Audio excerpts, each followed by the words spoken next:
급박하게 자기 의사결정으로 노무비를 지급을 못한다는 거죠. 네. 그러니까 과연 이런 상황에서 어떤 방식을 통해서 노무비를 지급할 것이냐. 네. 안녕하세요. 법무법인 발을정 아나운서 송규아입니다. 최근 들어서 유탑건설을 비롯한 여러 건설사들의 회생 절차 신청이 이루어지면서 많은 협력업체와 채권자분들이 큰 어려움들을 겪고 계시는데요. 오늘은 법무법인 발을정 전문 변호사님과 함께 건설사 회생의 특징 그리고 채권자 보호들이 어떻게 이루어지는지 더 상세하게 알아보는 시간 갖도록 하겠습니다. 김용현 변호사님 모셨습니다. 안녕하세요. 안녕하세요. 예, 오랜만에 뵙습니다. 네, 변호사님 너무 오랜만인데요. 바쁘셨죠? 어떠세요? 저희도 바빴습니다. 그리고 뭐 요즘에 뭐 유탑건설 같은 좀 큰 회사가 무너지니까 맞아요. 하청업체들 있지 않습니까? 하청업체들이라든지 자재 납품, 뭐 린넨 납품업체들, 이 업체들이 그러니까 문의 전화가 많이 오고 있어요. 그래서 실제 저희들이 선임해서 하는 경우도 있고, 네. 유탑건설은 뭐 채무자로 들어갔지만 반대로 저희들이 건설회사를 직접 회생 절차 신청해서 진행하는 사건도 많이 있고요. 근데 저희들이 급하게 이 건설회사 걸 네. 찍냐면 최근 유달리 건설회사 회생 사건이 많이 들어오고 있어요. 맞아요. 예. 이게 계속 예전부터 하셨던 것 같아요. 이 예. 건설사 경기부터 예, 시작해서 예. 건설업계가 되게 위험한 상황에 처해 있다. 맞습니다. 말씀하신 이제 유탑건설을 비롯해서 요즘 정말 건설사 회생이 많아지고 있는데 일반 회생과는 어떤 점이 좀 다른 그 특징들이 있다고 하셨잖아요. 어떤 게 있을까요? 그러니까 통상적으로 제조업체 같은 경우는 생산해서 위쪽으로 그러니까 납품하는 식으로 이렇게 진행하든지 판매 이렇게 진행을 하잖아요. 네. 근데 건설사 같은 경우는 발주처가 있고 도급인, 수급인 밑에 또 그 노동자들, 노무자들 네. 뭐 이런 식으로 이렇게 연결고리가 있어요. 위아래로 막 예, 있죠. 위아래로. 그리고 계약 관계도 위아래로 복잡하고요. 그다음에 현장별로 또 계약 관계가 복잡해요. 그러니까 저희들이 건설사 하나 일을 할 때는 일반 제조업체 회사 3개 분량의 일을 한다고 하거든요. 네. 그 정도로 복잡하고 건설사 같은 경우는 특징이 이게 공사 현장이잖아요. 공사를 계속 어떻게 진행해야 되잖아요. 그걸 중단하면 또 손실이 크니까요. 그러니까 만약에 이게 중단하게 되면 그 발주처도 문제고 그다음에 지체상급도 약정으로 인해서 부채가 더 늘어나는 구조예요. 그리고 만약에 그 공사를 하절이 된다 그러면 네. 보험사고가 발생되기 때문에 뭐 건설공제조합이라든지 서울보증보험에서 이렇게 보증서를 돌리죠. 그러면 부채가 또 늘어나고 공제조합 측에서도 손실이 이제는 현실화되는 거죠. 그러니까 가급적인 회생 절차를 이용해서 그 공사를 잘 진행해서 마무리 지면 기본적으로 보험사고가 발생하지는 않잖아요. 네. 그러면 어쩌면 공제조합이라든지 서울보증보험 입장에서는 그 채무가 현실화되지 않으니까 많은 엄청난 이득이 생기는 거죠. 그래서 건설회사 같은 경우는 제가 해보면 엄청 복잡합니다. 복잡하고 순간적인 판단 능력도 좋아야 되고 그리고 미리미리 어떻게 보면 이 건설회사에 대한 앞으로 향후 어떻게 흘러갈 건지 네. 머릿속에 세팅이 돼 있어야 돼요. 예측도 하면서. 그 변호사 머리가 세팅이 돼 있어서 다음 절차는 이렇게 될 것이다. 요거에 대해서 예컨대 타절할 현장과 끌고 갈 현장 이런 걸 다 미리미리 준비를 해놔야 돼요. 판단을 빠르게 해야겠네요. 예, 그래서 즉시 거기에 대한 행동을 취해야 되고요. 그리고 또 타절할 때도 함부로 타절하는 게 아니라 다 법원 허가 절차를 거쳐야 되니까 그런 부분을 미리 다 세팅해 놓지 않으면 살아남기 어려워요.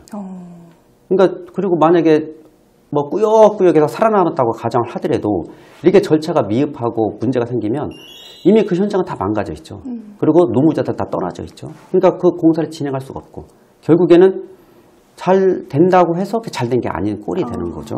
그래서 건설회사 이 회생은 아무래도 이 건설회사를 많이 해보고 네. 그다음에 규모가 큰 건설회사의 특징이 따로 있고 네. 규모가 작은 전문 건설회사 특징이 따로 있어요. 네. 그러니까 그 건설회사마다의 그 특징을 또 잘 파악하고 있어야 돼요. 예. 그래서 저희들이 급하게 이 건설회사에 대해서 한번 저희들이 유튜브를 한번 찍게 됐거든요. 예. 좋습니다. 조금 더 상세하게 들어가서 뭐 네. 여러 노무비 통장 문제라던가 뭐 하도급 업체 직불청구권 그렇죠. 여러 가지들이 있는데 조금 더 자세히 설명을 해주세요. 원래는 이 건설회사가 이게 법리가 너무 복잡하게 되고 뭐 알 게 너무 많아서 제가 모든 걸 여기서 설명을 못 드리고 네. 요즘 대략적으로 한 문제되는 거 몇 군데만 이제 포인트를 집어드리려고 하는데요. 우선 노무비 통장이 또 문제거든요. 하도급업자들 같은 경우가 만약에 회생이 들어갔다 하면 네. 당장 노무비를 지출을 못하게 돼요. 원칙적으로는. 그래요? 회생채권으로 묶여서 원칙적으로 못하게 되고 둘째로는 뭐냐면 이 노무비 통장 같은 것이 발주처 이 하도급업자 사이에 계약을 통해서 어떤 특정 통장을 노무비 통장으로 이렇게 약간 신탁 비슷하게 묶어놓는 거거든요. 네. 묶어놔서 실제로 그 통장 관리를 이 도급사에서요. 왜 그러냐면 노무비를 제대로 지급을 안 해서 공사 현장이 멈추게 되면 네. 가장 큰 피해가 그 도급사이지 그렇죠. 않겠습니까? 그러니까 그 돈을 딴 데 쓸까봐 노무비 통장을 만들어서 이게 노무비를 그러니까 우선적으로 지출해라 이런 취지인데 문제는 만약에 회생이 딱 들어간다 하면 은행 입장에서 대출인을 갖고 있는 대출 채권을 갖고 있는 은행 입장에서는 노무비 통장이든지 무슨 통장이든지 가릴 게 어디가 있어요. 그냥 당연하죠. 다 자기 대출을 다 상계 처리해버려야지. 그래서 회생 절차에서는 기본적으로 노무자들의 노무비를 지급하지 않으면 그 현장이 스톱되기 때문에 네. 노무비는 우선적으로 어떻게든지 주려고 노력을 많이 해야 돼요. 그래서 저희들도 이 노무비 통장은 또 그 하도급 회사 입장에서도 노무비 통장에 있는 돈을 자기 마음대로 쓸 수가 없어요. 그럼요. 왜 그러냐면 도급인한테 쓸 때 지출 허가를 받아서도 지출해야 되기 때문에 그러니까 무슨 말씀이냐면 급박하게 자기 의사결정으로 노무비를 지급을 못한다는 거죠. 네. 그러니까 과연 이런 상황에서 어떤 방식을 통해서 노무비를 지급할 것이냐 네. 지급하고 회생이 들어갈 것이냐 회생 진행 중에 지급할 것이냐 어느 때 지급할 것이냐 그렇지 않으면 어떻게 최대한 상계 처리되지 않고 이 현금을 확보를 해서 노무비를 줄 것이냐 이런 종합적으로 한번 따져봐야 되는 거죠. 그 보호를 하면서 어떻게 어느 타이밍에 그걸 그렇죠. 사용함으로써 현명하게 대처하느냐. 그렇죠. 이것은 어떻게 보면 이 사건을 진행해본 변호사가 미리미리 그 플랜을 이렇게 짜서 알려줘야지 그렇지 않으면 회사 입장에서는 뭐 노무비 통장인지 무슨 통장인지 그렇죠. 알 수가 없잖아요. 네. 그러니까 그런 주의사항을 미리 알려줘야죠. 하나만 더 좀 알려주신다면 어떤 게 그리고 있나요? 하도급 업체도 입장에서는 이 도급사가 회생이 딱 들어가면 하도급 대금을 못 받았잖아요. 그것도 회생처럼 다 묶여도 못 받는 거거든요. 원칙이. 근데 다행히 하도급 공정화에 관한 법률이 있어요. 하도급 공정화에 관한 법률 14조에 보면 도급사가 회생이 들어가게 되면 그 발주처, 원청한테 직불 청구권이 생겨요. 오, 예. 원청한테요? 예. 근데 이것은 요건이 하도급 업자야만 되는 거거든요.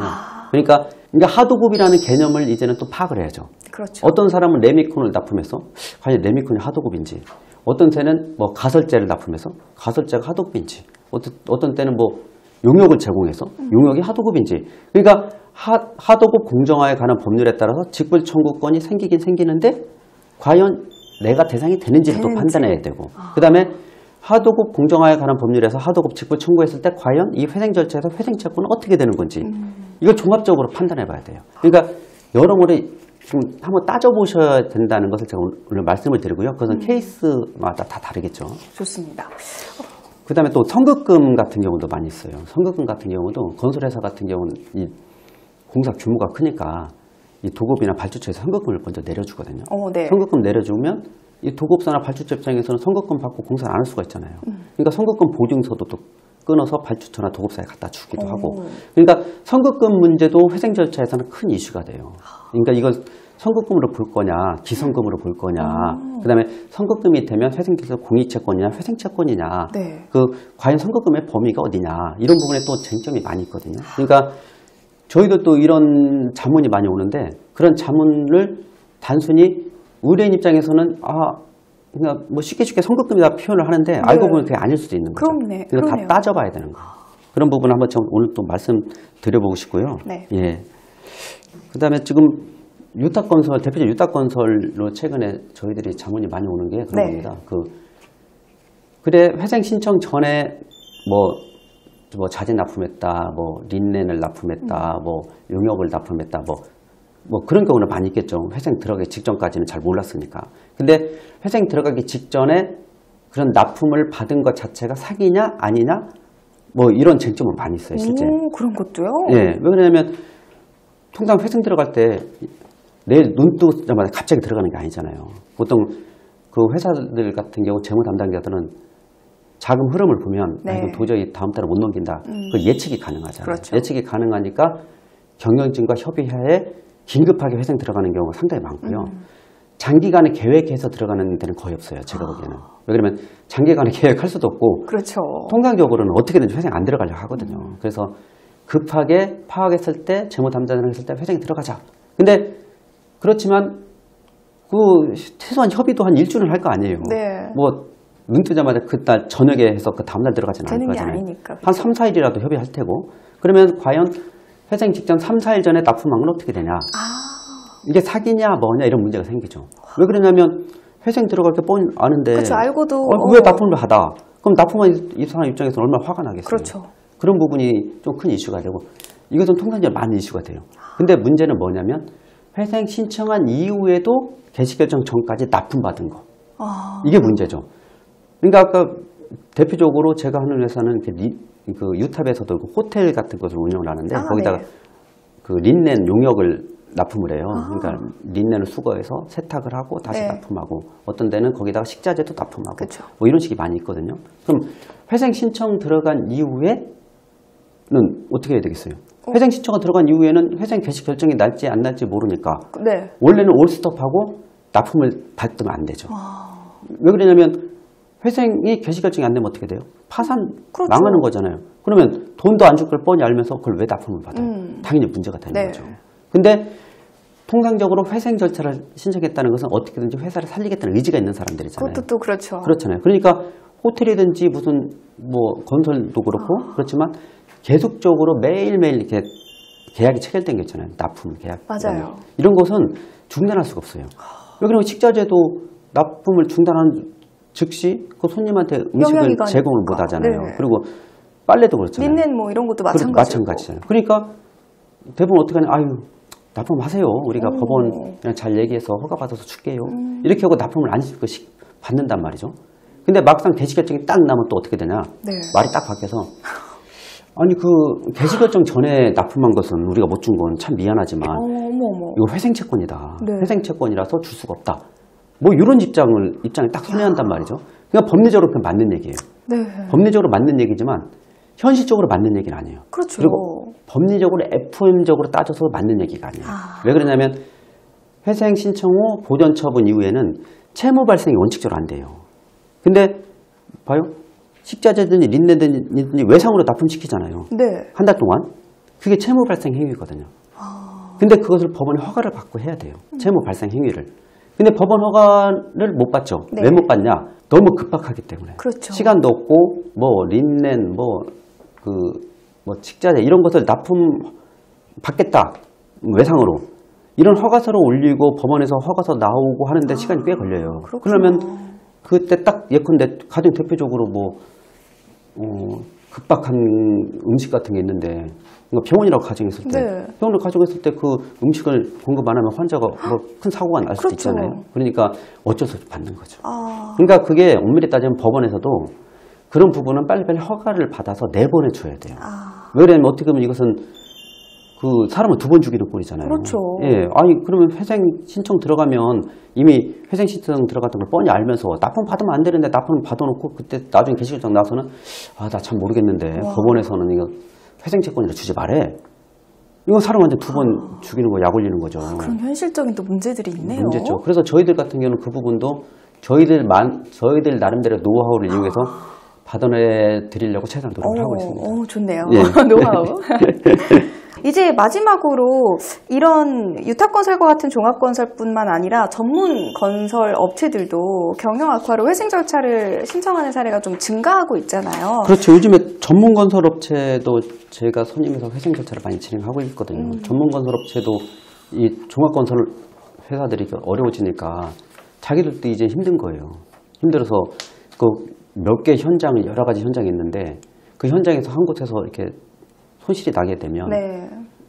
문제가 생기고 저희들 하는 회사들도 전문 건설 회사이기도 한데 무슨 그 시공을 하다가 거기에 하자가 발생됐는데 그 하자의 원인이 불투명해요. 우리 전문 건설업체의 하자인지 말 그대로 도급사의 설계가 문제가 있는지 의견이 불분명해요. 그래서 근데 거기에 대한 하자로 인해서 소송을 한 1년 했는데 결국에는 뭐 졌어요. 한 10억을 저기 물어달라고. 네. 1심에서 졌는데 지금 항소심 진행 중인데 1심 끝나면 가집행이라는 게 붙거든요. 네. 그 집행이 가능하니까 우리 회사 그 어떻게 보면 기성금 청구권에 대해 다 압류 추심을 딱 써 집행을 해버린 거예요. 그러니까 그 사람들은 그걸 받아서 노무비를 줘야 되는데 노무비를 못 주는 거잖아요. 그래서 그것 때문에 어쩔 수 없이 회생이 들어가는 거죠. 그러니까 제가 하는 지난번에도 그러니까 결국 소송에서 70억이 져서 회생 들어간 회사도 있고 네. 100억이 져서 회생 들어간 회사도 있고 의외로 소송에서 패소해서 회생 들어간 회사도 꽤 많죠. 여기도 대표적으로 그렇고 그러니까 요즘 최근에는 전문 건설 업체도 상당히 어려워요. 아, 그렇군요. 예, 그러니까 전반적으로 다 어려운 거예요, 건설 경기는. 맞습니다. 예. 변호사님이 이제 말씀해 주셨던 것처럼 이게 건설사 회생의 특수성, 이렇게 복잡한 법리들을 정확히 이해하고 그렇죠. 그에 이제 예. 대응을 하는 전문 이제 변호사에게 의뢰를 하는 것이 좋겠다라는 말씀해 주셨고 그게 바로 법무법인 발행정이다. 맞습니다. 그렇죠. 예. 그러니까 저희들은 아무래도 이 회생 쪽에서는 대한민국에서는 상당히 탑 클래스라고 자부하고 있습니다. 네, 예. 맞습니다. 변호사님이 말씀해 주셨던 것처럼 건설사 회생은 굉장히 법률 문제가 복잡하고 또 초기 대응이 중요한 만큼 전문적으로 법무법인 발행정에 의뢰를 하는 게 좋겠다라는 말씀 드리면서 정리하도록 하겠습니다. 건설업계가 또 좋아져야 또 다른 쪽들도 맞습니다. 좋아지지 않을까 싶어요. 건설업계 관련해서 영업을 하고 있는 사업자들이 엄청 많습니다. 네. 예. 그러니까 저도 가급적 건설 경기가 빨리 살아나고 그리고 법원에서도 되게 전향적으로 건설회사를 긍정적으로 예, 기회를 많이 줬으면 하는 바람이 있습니다. 맞습니다. 자, 건설업계 분들 힘내시길 바라면서 예. 오늘 촬영 마무리하도록 하겠습니다. 고맙습니다. 네, 감사합니다.